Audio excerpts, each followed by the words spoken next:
हमारी गुफ्तगू का मकसद किसी भी तौर पे किसी को नीचा दिखाना नहीं, बल्कि इस मसले के हल की तरफ जाना है। आखिर इस मसले का हल क्या है? एक शख्स कहता है इसमें वाटर बोर्ड का मसला नहीं है, एक कहता है इसमें केएमसी का मसला नहीं है, अगला कहता है इसमें जमात का मसला है, अगला कहता है इसमें पीपी का मसला है। और ये सारी चीजें सादिया, ये चारों जो उज़्र हैं, ये जाके उस बच्चे के माँ बाप को आप बताएंगे और एट द सेम टाइम उस एहतजाज करने वाले के ऊपर आप ये इल्जाम धर दें कि वो सियासत कर रहा है, तो जो अपनी जिम्मेदारी उठा नहीं रहा वो क्या कर रहा है? वो सियासत नहीं कर रहा है। तो बेसिकली तो आप लोगों के सेंटिमेंट्स के साथ मुसलसल खेल रहे हैं और आप गोल विशियस सर्कल है जिसमें आप लोगों को घुमाते चले जा रहे हैं, कराची के मसाइल का हल नहीं निकाल रहे। मोनिम जफर साहब हमारे साथ मौजूद है, अमीर जमात इस्लामी। कल भी मोनिम साहब ने हमें वक्त दिया, बहुत शुक्रिया सर आपके टाइम के लिए। इस अलमनाक और दिलखराश वाक़े के बाद हमने देखा कि आप समेत तमाम सियासी जमातों ने एहतजाज रिकॉर्ड कराया, मगर फिर अचानक खामोशी हो जाती है। हम एक नए हादसे के होने का शायद इंतजार कर रहे होते हैं। ये इतनी बेहिसी आखिर कब से आ गई है हमारे अंदर? बेहिसी की वजह ये हुक्मरान है, हुक्मरान टोला है कि जो इस वक्त शहर पूरे सूबा सिंध पर मुसल्लत है। ये वफाक में भी इत्तेहादी हैं। ये इस वक्त 17 साल से पीपल्स पार्टी बराह रास्त सूबे पर बरसर इक़्तिदार है और उसके साथ उसकी फ्रेंडली अपोजिशन MQM है, जो हर वफाकी हुकूमत का हिस्सा है, चाहे पीपल्स पार्टी हो, चाहे नून हो, चाहे PTI हो, चाहे PDM 1 हो, 2 हो, 3 हो, सबका हिस्सा रहते हैं। ये अपने मफादात के लिए यकजा होते हैं, लेकिन इस शहर के आम में रहने वाले आम आदमी के लिए इनके पास कोई मंसूबा नहीं है। ये वो लोग हैं जो फॉर्म 47 की शक्ल के अंदर मुसल्लत हुए। यही वजह है कि आज शहर कराची पूरा इसका इंफ्रास्ट्रक्चर तबाह हाल है। जगह जगह बहते गटर हैं, टूटी सड़कें हैं, अंडर पासिस के नाम पर मंसूबे मुकम्मल होने का नाम नहीं लेते। जिस मंसूबे को 2 साल में मुकम्मल होना होता है वो 6 साल में मुकम्मल होता है, कोई डेडलाइन नहीं होती। यही वजह है कि 2023 में 68 अफराद जो है वो गटर में गिर के हादसा का शिकार हुए। इसी तरह 2024 में भी और 2025 में भी कमोबेश कोई 20 से ज़ायद अफराद जो है वो इन हादसा का शिकार हो चुके हैं। और खुद BRT रेड लाइन जो अवामी मंसूबा है, कराची के अवाम के लिए खूनी मंसूबा बन गया है। इस मंसूबे जहां ये मंसूबा बनाया जा रहा है, 6 अफराद जाँ बाक हो चुके हैं। एक बच्चे का वाकया पेश आया। सारी बातें इतना अंदुनाक वाकया है, इसकी जितनी मजम्मत की जाए कम है।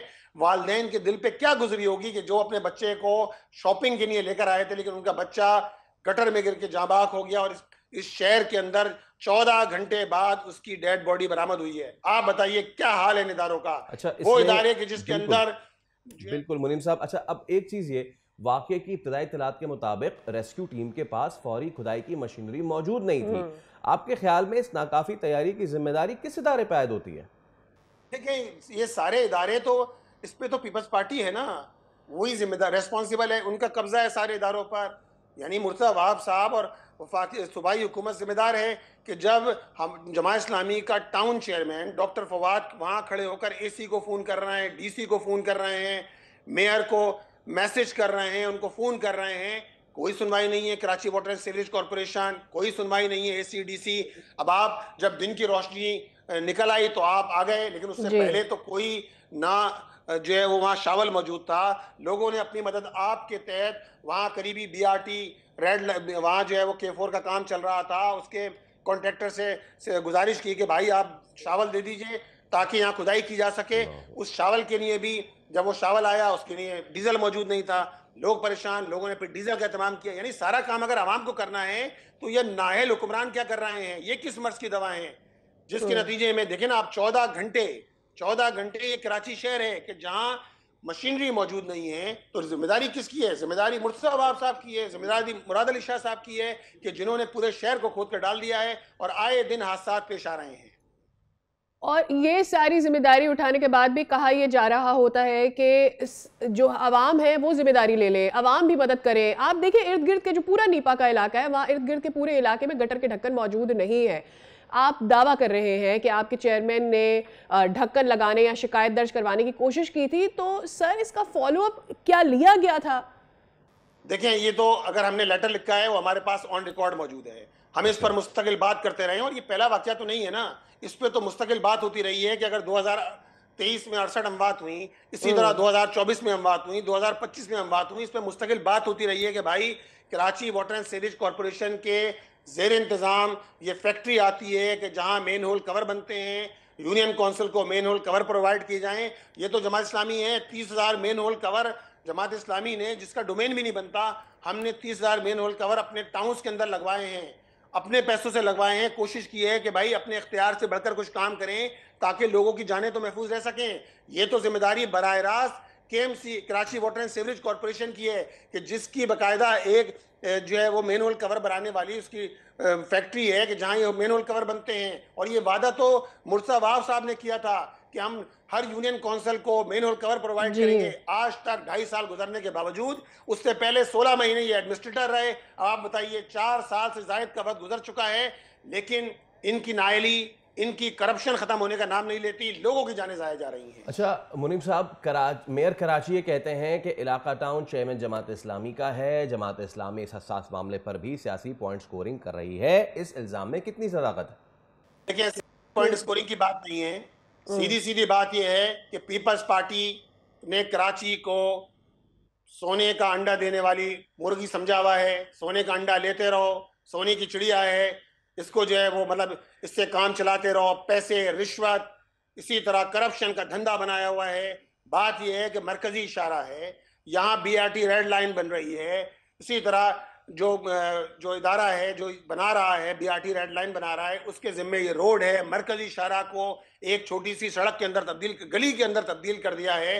ये मंसूबा तो पिछले 5 साल 2024 में मुकम्मल होना था, 6 साल होने को आ गए, मंसूबा मुकम्मल होने का नाम नहीं ले रहा। 79 बिलियन रुपीस का मंसूबा था, आज 103 बिलियन रुपए पे पहुंच गया है। तो ये किस पे इल्जाम आयद कर रहे हैं? 106 सड़कें KMC के अंडर में आती हैं। तो अपनी जो कारकर्दगी है, अपनी जो नायली है, अपनी जो बदइंसानी है, अपनी जो करप्शन है, आप उसका कहीं तस्करा नहीं करते। आप टाउन इंसानिया को जो है मोर्द इल्जाम ठहरा रहे हैं कि जिसने बारहा आपको मुतनब्बे किया कि भाई कराची के अंदर जो गटर हैं उन पर ढक्कन लगना चाहिए हैं इनके, ताकि लोगों की जानें महफूज हो सकें। बात एक्चुअली ये है मोनिम साहब कि कराची वालों की बस हो गई, अवाम एहतजाज कर रहे हैं, शदीद एहतजाज कर रहे हैं, सियासी तनकीद भी एक तरफ हो रही है, लेकिन मुझे ये कैसे तसल्ली हो, कराची वालों को कैसे ये तसल्ली हो कि ये कराची का आखिरी वाकया था और इसके बाद ऐसा कुछ नहीं होगा? क्या इकदाम उठाएंगे आप? देखिए, हमारी हिकमत अमली बिल्कुल वाज़ेह है। हम जिन टाउन्स के अंदर 9 टाउन्स के अंदर अल्हम्दुलिल्लाह मौजूद हैं, वहाँ हम अपने इख्तियार से बढ़कर काम कर रहे हैं, तामीर और तरक्की का काम कर रहे हैं। इसकी पूरी एक लंबी फहरिस्त से किसी मौके पर बताया जा सकता है। दूसरी बात यह है कि जो कराची का हक है, जो कराची का जायज़ हक है, कराची के 3,360 अरब रुपए 15 साल में पीपल्स पार्टी और ये सारी MKM वगैरह मिलाकर खा गए। ये लोग हड़प कर गए। जमात इस्लामी इसके खिलाफ अवामी जद्दोजहद कर रही है, अवामी मज़ाहमत कर रही है, और इंशाअल्लाह ताला इन जालिम हुक्मरानों का ताक़ुब करते रहेंगे, इनका पीछा करेंगे, इनको भागने नहीं देंगे, अपने हिस्से का काम भी करेंगे और इनका पीछा भी करेंगे। ठीक, मुनीम साहब बहुत शुक्रिया आपके वक्त के लिए। सब्सक्राइब करें और बेल दबाएं ताकि कोई खबर रह न जाए।